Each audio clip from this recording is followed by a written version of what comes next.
हर रोज नई कहानियाँ सुनने के लिए चैनल को अभी सब्सक्राइब करें और बेल आइकॉन दबाना न भूलें। विजय सिंह राठौर शहर के सबसे बड़े कारोबारी थे। उनकी कंपनी में सैकड़ों लोग काम किया करते थे। विजय सिंह एक बेहद ही शांत, सरल और ईमानदार किस्म के व्यक्ति थे। वे अपने कर्मचारियों से बेहद अच्छे से बर्ताव किया करते थे। कंपनी के सभी लोग उनके व्यवहार से खूब प्रसन्न रहते थे और उनकी खूब इज्जत भी किया करते थे। एक दिन विजय सिंह का बेटा रुद्र अपने पापा के साथ उनकी कंपनी घूमने आया था। रुद्र कुछ दिनों पहले ही अपनी पढ़ाई पूरी कर वापस शहर लौटा था। शुरू से ही कंपनी का काम उसके पापा और उसके बड़े भाई ने ही संभाला था, इसलिए रुद्र को कंपनी के बारे में उतनी खास जानकारी नहीं थी। रुद्र एक नए जमाने का मॉडर्न लड़का था। पढ़ाई खत्म करने के बाद अब वो भी अपने पिताजी और भाई के काम में हाथ बटाना चाहता था।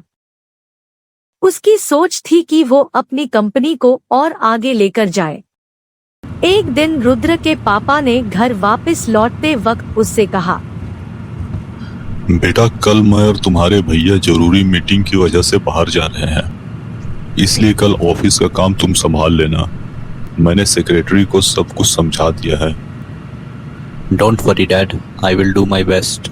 जल्द ही दोनों अपने घर पहुंच जाते हैं। शाम को रुद्र अपने कमरे में बैठकर कल की डील के बारे में सोचने लगता है। फिर रात को खाना खाने के बाद वो जल्दी सो जाता है। अगली सुबह रुद्र टाइम पर ऑफिस के लिए निकल जाता है।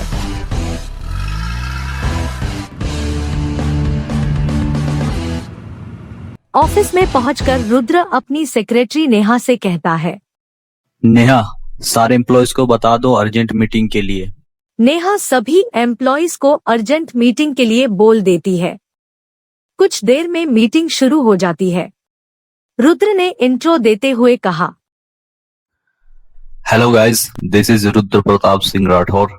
मैंने आप सभी को अर्जेंट मीटिंग के लिए इसलिए बुलाया है क्योंकि मैं जानना चाहता हूं कि हमारी कंपनी अदिति टेक्सटाइल आखिर क्यों लॉस में चल रही है।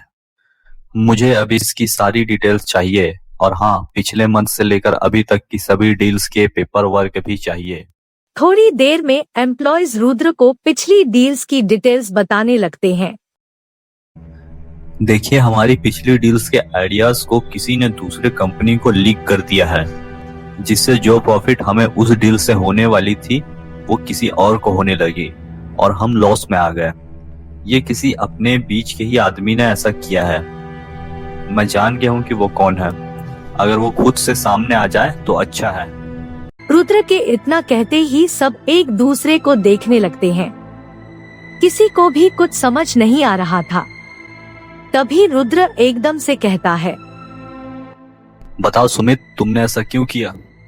रुद्र के इतना कहते ही सभी एम्प्लॉयज सुमित की तरफ देखने लगते हैं। इस पर सुमित घबराते हुए कहता है, सर मन कुछ नहीं किया सर, वो तो मैं सर के कहने पर ये सब।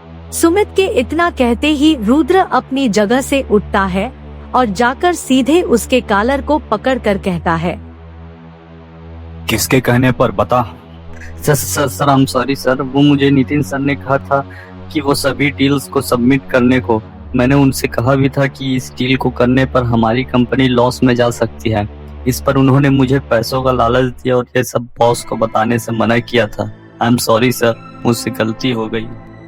रुद्र ने गुस्से में नितिन की तरफ देखा तो नितिन के होश उड़ गए।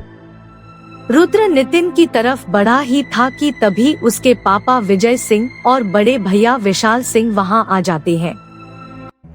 ठहरो रुद्र, इनको सजा कानून देगी। मुझे तो यकीन भी नहीं हो रहा है कि मेरे स्टाफ में इनके जैसे लोग भी मौजूद थे। नितिन और सुमित, अगर तुम्हें पैसे ही चाहिए थे तो मुझसे कहते, लेकिन आज तुमने मेरा विश्वास तोड़ा है। सुमित और नितिन को कंपनी में हेर फेर करने के जुर्म में गिरफ्तार कर लिया जाता है। विजय सिंह राठौर रुद्र से कहते हैं, मैंने कभी सोचा नहीं था कि सचिन और नितिन ऐसा कुछ कर देंगे। आज तुम्हारी सूझबूझ से ही सच्चाई का पता चला। I am proud of you my son. हाँ रुद्र, पापा बिल्कुल सही कह रहे हैं। तुम्हारे बिजनेस माइंड की इस कंपनी को बहुत जरूरत है। रुद्र ने भी सहमति में अपना सिर हिला दिया। उसके बाद रुद्र अपने पापा और भाई के साथ मिलकर अपनी कंपनी को सक्सेसफुली हैंडल करने लगा। अगर आपको हमारी कहानियाँ पसंद आ रही है तो वीडियो को लाइक कीजिए और अगर चैनल पर नए हो तो सब्सक्राइब करना न भूले।